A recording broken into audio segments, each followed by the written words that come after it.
Pano ndi panyasa voice box pamene cholinga chathu ndikubwera ndithu ndi maganizo osiyanasiyana kuchokera kwa Malawi osiyanasiyana pamene ndale zathu katswiri ka dziko komanso kutsatira bwino kwa malamulo kukuyendera kuno kwathu ku Malawi. Ndi mmodzi mwa Malawi ndithu amene ndikabwerebwere pa channel pathu pano amene wandithu ndi bambo Samuel Lwara. Samuel Lwara amalankhula ndithu kawirikawiri modzudzula mmene boma lathu likuyendera pansi pa utsogoleri wolemekezeka mtsogoleri wa dziko lino Dr. Lazarus Makathe Chakwera. Ndipo modi wa lero pa 11 July 2024 sanasinthe thabwa ya Samuel Lwara ndithu akulankhulabe modzudzula boma la Malawi Congress Party komanso chipani cha Malawi Congress Party. Iwo ndithu makamaka kunena kuti chipani cha Malawi Congress Party kuli nkhanza. Nde zambiri sitinena chifukwa modi amene ndithu yabwera ndi nkhani zikuluzikulu, nkhani zimene pa Chingerezi kuti sensitive matters. Nde tisili pomwepo kuti Lwara adzilongosole okha kuti lero pa 11 July 2024 afuna kuuza chani mtundu wa Malawi pamene dziko lino likuyendera. Pano panyasa voice box.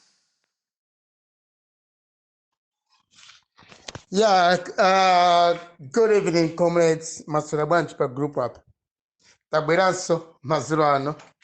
Of course, as I said earlier on, that sometimes the makanga tizingu yangu haka mozi pasiko.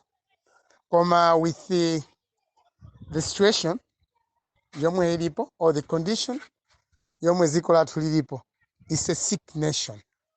Ziko lathu la Lwara ndiye mankhwala liyena kumalandira mamawa, mazulo, even masana.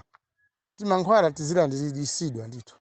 Because our country has turned to be a sick nation. Ndi ziko lomwe la Lwara. Anthu odwala kwambiri adwalisa zikoli ndi Chakwera ndi timu yawo ya MCP.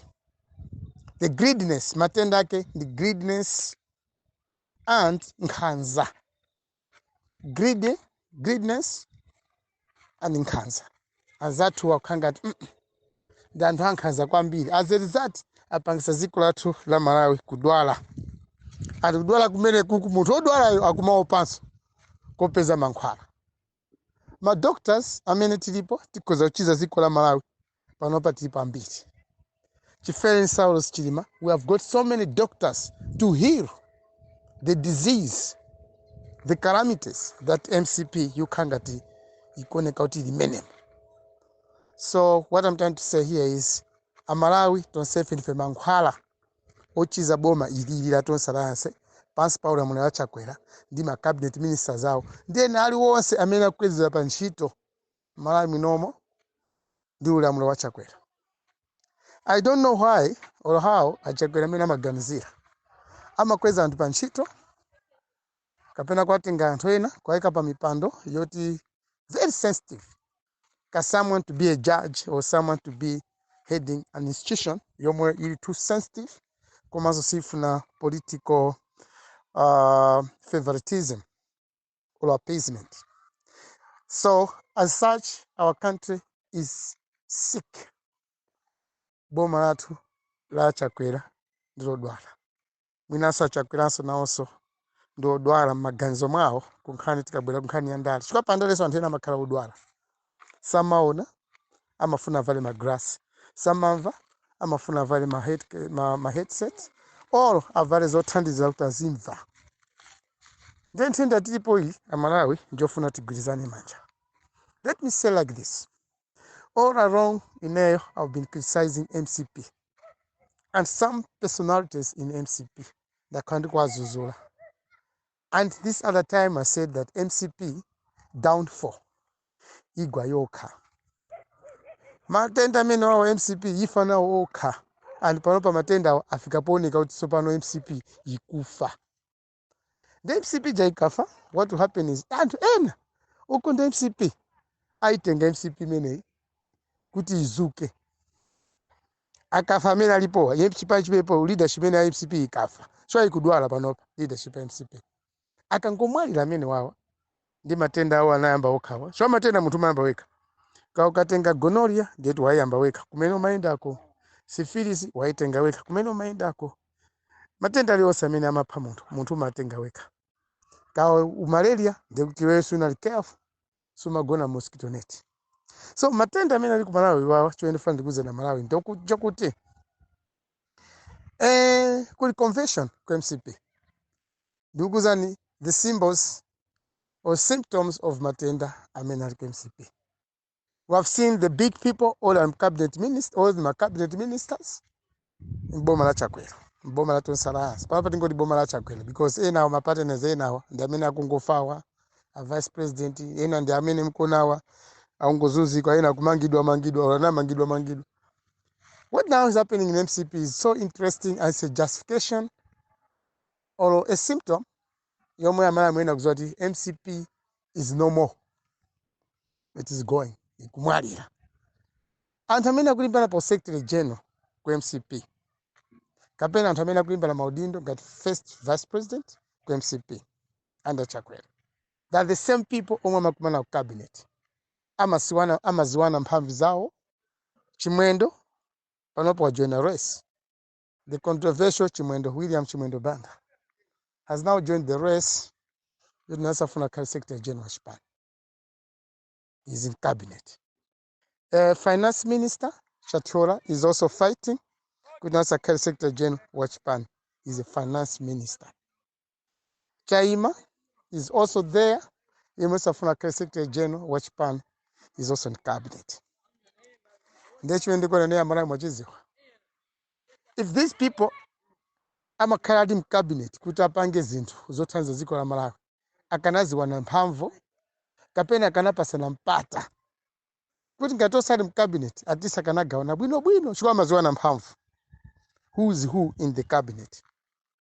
Kodi mu cabinet momo 10 ndi ndani mumaona no kamchipani tata koma wawa kuti ndo secretary general ndimene akuonekera minister anzangawa akuza kukwanisa kapena sanga ukwanisa koma in MCP auneseratu kuti kuli chisawawa.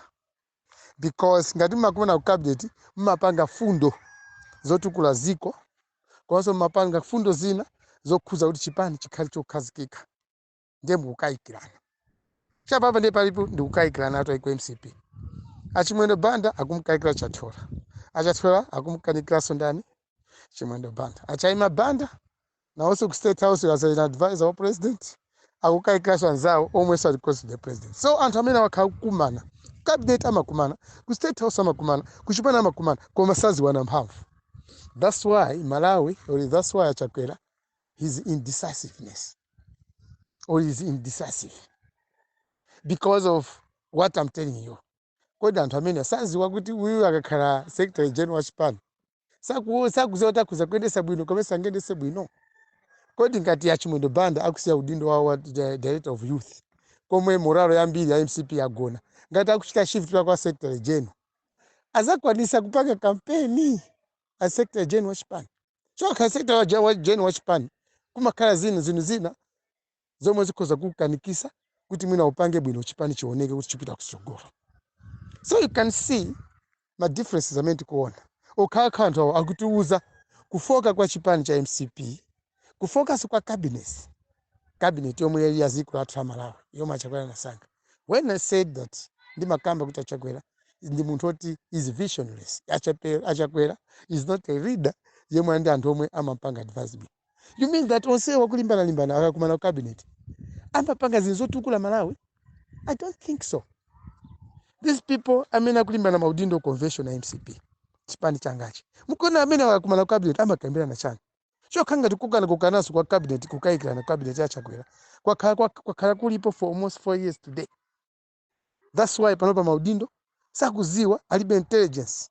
So munthu maziwa kuti okay ngati mmakonda Chipani mmaziwana mu Chipani mjoti koma zanga imene aliti achimwene mmatsakuza napo koma chimwene mukausiya udoyi ukakhala secretary general chakuti Chipani sichiyenda atu ya koma kwa MCP zonsezo kulibe aliyense ndi wafa.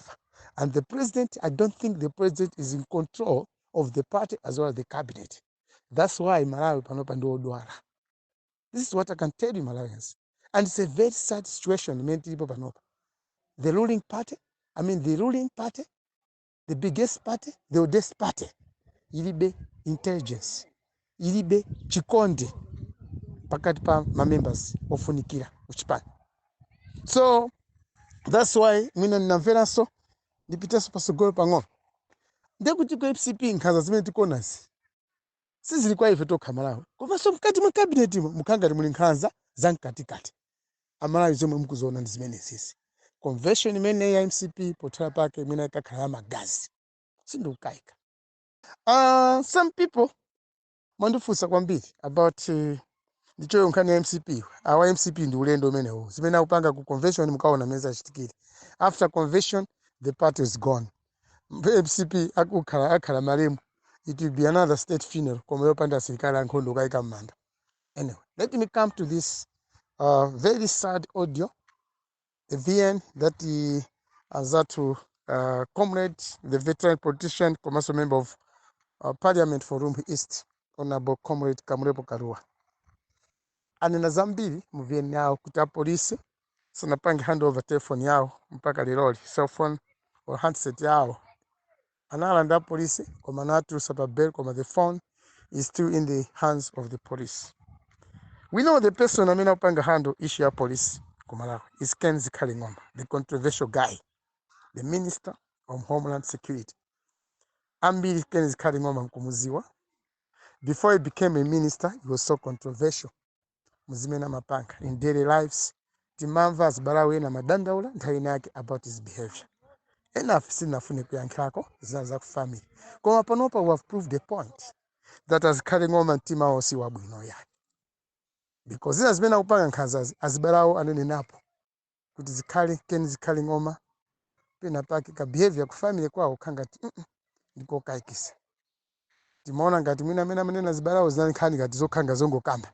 But now, being a homeland minister, a close friend wa family member wa family ya Karua, comrade Kamurepo Karua, ngati mena nenera mu VN mamucho. I'm responding according to the VN menda invel.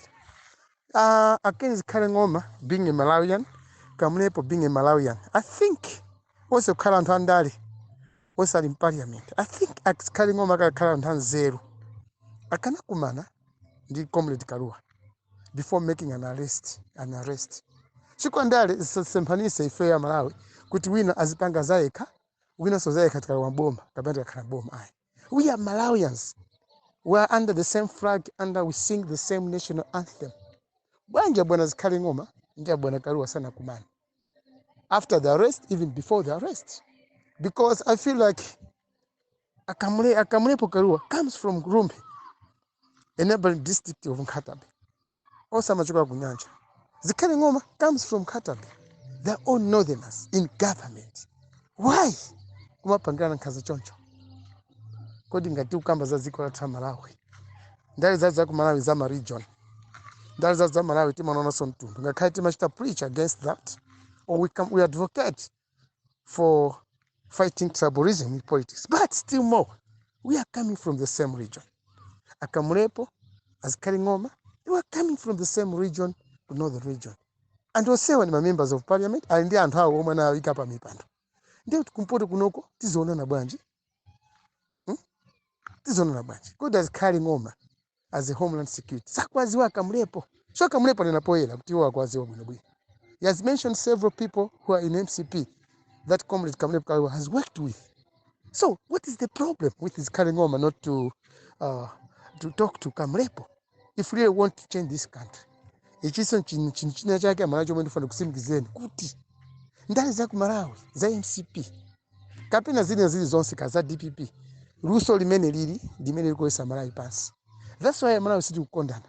Kanza tena mamiza kama fani njala. I don't think with this type of behavior or nkazimenti konesa toka agonesa na ukauka azisogolera tandale ku Malawi angatukule muntu wa kumuzi. I doubt that. I completely doubt could these people can help muntu ovutika kumuzi. Because who alipa mwamba ndantomwe on top of things. Koma ukauka sa ukondana. Maka mina li minister uyu. Kakwesa sa kunsa chikondi kwa anzake omweso ali part of this government. Because this government had democracy. Ima kandi opposition, the ruling party. That's why we call it multi-party democracy. So, mena kulesa papa Nkhanza, mena kulesa kwa Kamurepo Karua, ansatali boma. Kamurepo Karua has been very honest. He know these people. Kwamba kamuzibanda, mpaka mena na chulila mviyani mama. Why can't Zikalingoma even hali mkandai with the Minister of Defense? Akana kumana Kamurepo Karua. Talk that as brothers, as people from the same region, as Malawians in government of the day. What is the problem? Mpaka Kamurepo Karua trying to protect the son kuti mwana wawo wakamulepo kaluwa akutani akukanga takufunidwanso ndi anthu ena achipongwe omwe ali ako MCP kuti ampheso mnyamata uyu Penjani Kaluwa mwana wa comrade Kamulepo Kaluwa. I know the boy is an active guy, too courageous, with full of wisdom and blessing. Kumangati bambu akakudandaula Amalawi, let's wake up. Kamulepo ni mhono wankulu akuziwa chena kupanga. Let's not undermine the VN that Kamulepo Kaluwa wayankula. That could be true, that some people are trying to hunt down mwana wa Kamulepo Kaluwa because of some political or cheap politics. So Malawi, I'm saying this is very dangerous. So za Kamulepo Kaluwa nzimene zozo, and that amene muli nawo close kwa china zikhalewa. Walina bwino kwambiri, palibe wamuyaya Malawi. No one is there permanently.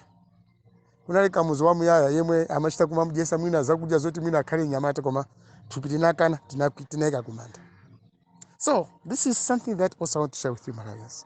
About myself. People are getting worried. Now Samuel Lwara branch. Let me tell you as well a story today. My survival is at risk, but also people have felt my position of how I defend and protect myself, how I get secure. Sidi mango kala ya. And yes, hapo njira zambili mbili, MCP.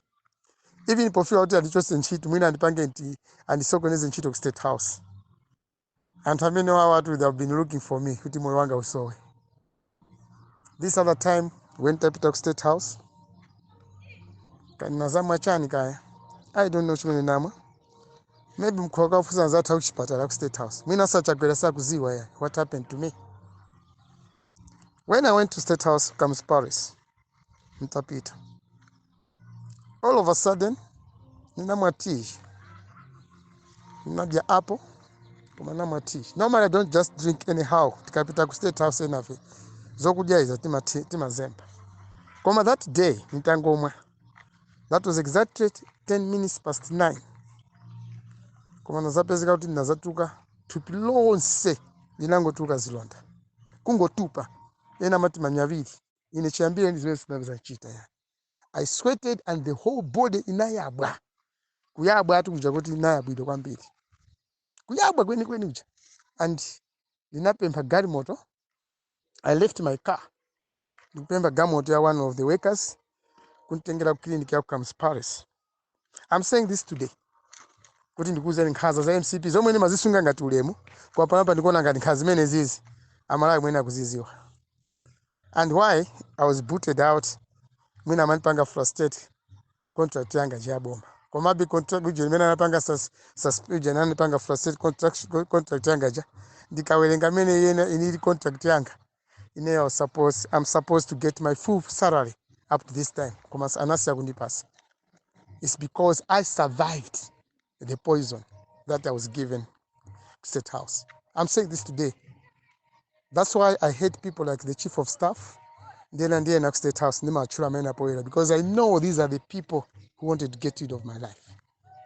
I mean, at State House, I was a Nkhanza by going to the clinic. I got to check my name there and the type of medication I took from the clinic Yaku State House. Dinatuka zimzina zake zo dabwisa. And mamai, a clinician, Marina Keso, from Mbangweni, Kanyatembo, Kanindani.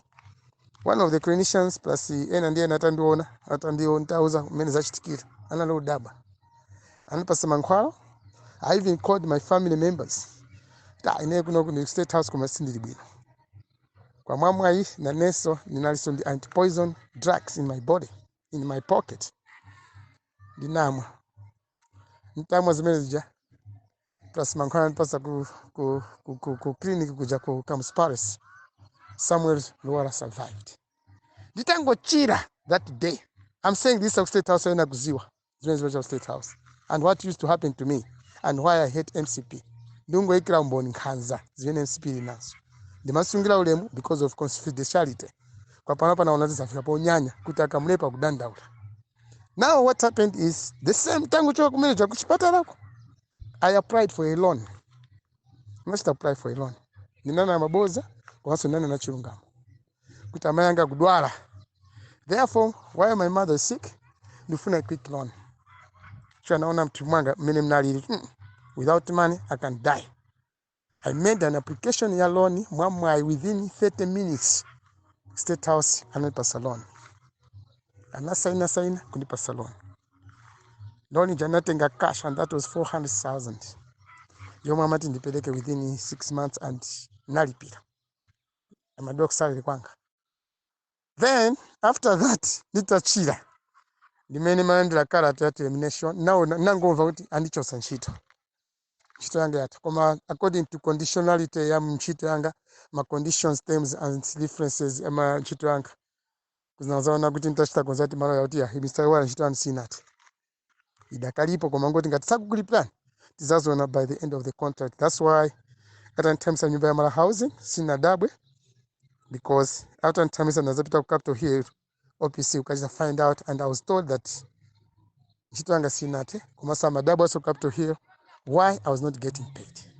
Kwa time ina mantamasa so nyumba muja, it's the time when I received a termination letter yomwe nalemba mu 2022 in April, May and April. Ananimbira karata ningoti mu April May ananimbira karata itangumaliza loan yanga ya kunchito mina atenga 400,000. It was the day anachosa mnyumba. Janata Lwara mtamasa kunzima. It's the day I got a termination letter. Yo yambe mena ndipasa anazabwera kuzandiranta nitamba kupanga pokoso. They drove in the name of OPC. Pamene muntu usana tumide kwa OPC because I know the chief secretary to the president cabinet. Osa wili. Zanga chikosi, Colin Zamba, these people in Maziwa. And according Zamba, I've been communicating to her about what used to happen to me. The ntchito yanga ya contract. So and the OPC the secretary to the president. So what I'm trying to say, Malawians, is zena ukamba kamlepo karuwa zicha. MCP zili kodi siboza. Ineza ndichitikira. Gatali State House antu akoza kupita ku clinic ya State House. Find out about Samuel Lwara. What happened? Niti ku State House. Dinadwara mwazizizi koma mwamwayi ndimene ndima drug antipoison. Namwe kumaso naso nepa sisuma nkwala awo. Womana ntanza kwambiri. Mwamwayi nakumanda tumbuka nzanga omwe mansha treat. Otherwise, without going to the clinic, mwina Samuel Lwara nikana kanta mwali kalikali. So ndikama clean out MCP is a bad party.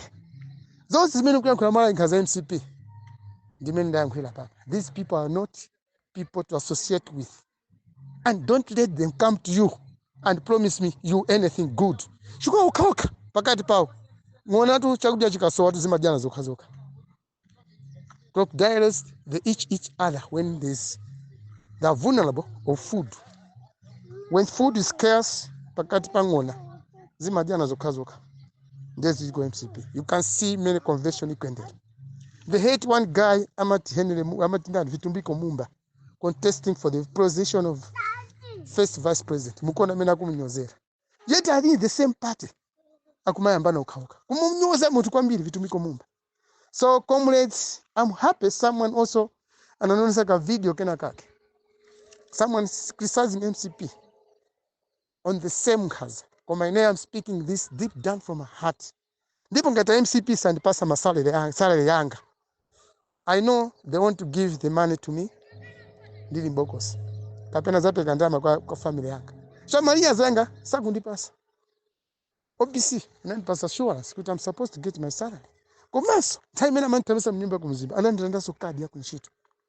Just imagine. So that I could not go kukafusa zandrama zanga kwa uje ku State House. Kwa maeneo State House, kumandiwa option time eneo. Ku State House, kuli Nkhanza. Achagwe ngatsa kuzazimene ziza haina kuziwa lero. So comrades, I'm saying this, kaya kugwa kwa ndege inagwa ndege ichi. Ine still I'm skeptical. Ndinokaika. Ndi Nkhanza mena kumanazo kwa MCP. Mwina ndi ndege jasita gwe mwachilunga. With what I've just told you. Comrades, this is what I can share with you. I feel sorry for comrade Kamlepo Karuwa. Ndantomwe aina kuti akaringati kuti tikana pa Saudi. These are the people masters of this change. Whatever we're enjoying today democratically is because of people like Kamlepo Karuwa. So ngazikuenda chonje zinthu ndiye kuti tili pambiri omwe ti on the line kuti mwina tisowe kapena komenezo kuti ndingasowe pakhala povuta Malawi mmene ndakambira papa ndili tcheru komanso nawonso akhoza kusowa chifukwa panopa si nthawi yakamuzu kuti iyi nthawi ya multi-party democracy tili ndi njira zambiri zomwe nafe timayendapo kuti tikhale amoyo komanso tikamayankhula timayankhula za ubwino wa Malawi. I don't have any doubt that when you talk good of this country, somebody can destroy your life. Never. When I'm campaigning for, searching for a good leader for this country, palibe chimene chingandilepese, palibe chimene chingatenge moyo wanga. Comrades, good evening.